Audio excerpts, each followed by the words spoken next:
Forever after all. 2 years later, spring in Jeollanam-do. The rose bush they planted had grown tall, bright pink blossoms blooming even in early spring.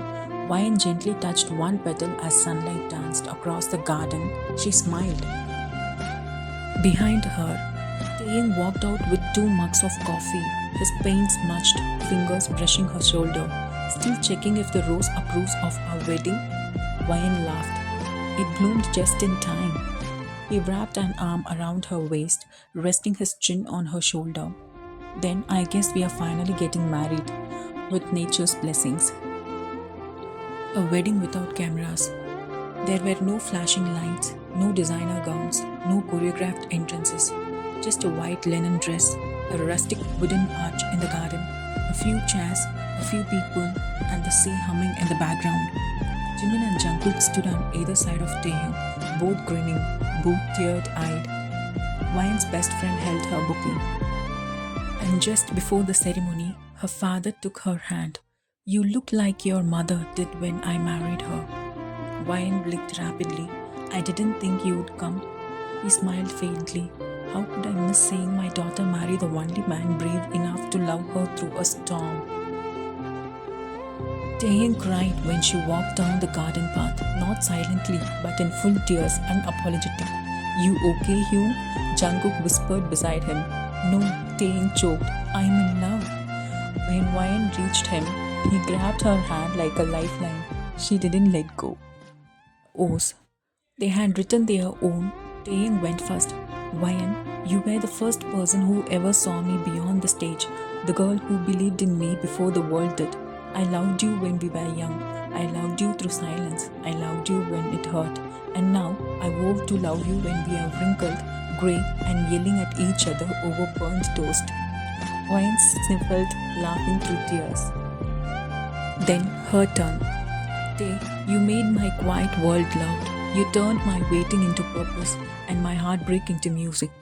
I vow to hold your hand when we are lost, pull you back when you fall, and love you in every version of yourself, from the loud boy in class to the man planting roses with me by the sea." They didn't need rings. They already wore them in spirit, but when they did slip them on, the silence between them said it all. We made it. Flash forward 10 years later. The Jeollanam-do cottage hadn't changed much.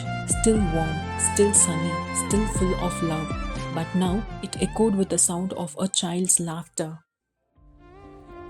A little girl around 6, with her father's mischievous eyes and her mother's quiet smile, ran through the garden with a paper crown on her head. "Appa," she called, "come be my prince."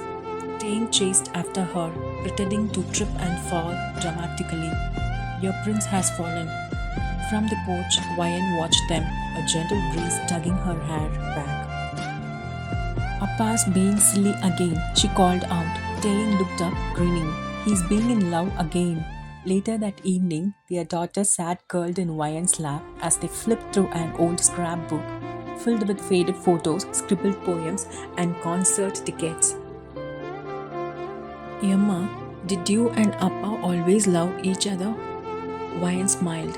"Yes, even when we didn't say it out loud." "And did you fight?" "Sometimes." "Did you leave?" "Once or twice, but you came back, always." The little girl tilted her head. "Why?" Ryan looked over at Taehyung, who now sat with a guitar, softly strumming their favorite lullaby. "Because real love," Yoon said gently, "isn't perfect. It's choosing, again and again, even when it's hard." One final page. Years later, their daughter would discover an old notebook on her father's bookshelf, the one he had filled for Ryan all those years ago. On the last page, she found something different, a letter written not to Ryan, but to her. "You're the proof that love survives time, pain, distance, and the world's loudest voices. You were born from a story that almost didn't make it, but did, because we choose each other forever after all."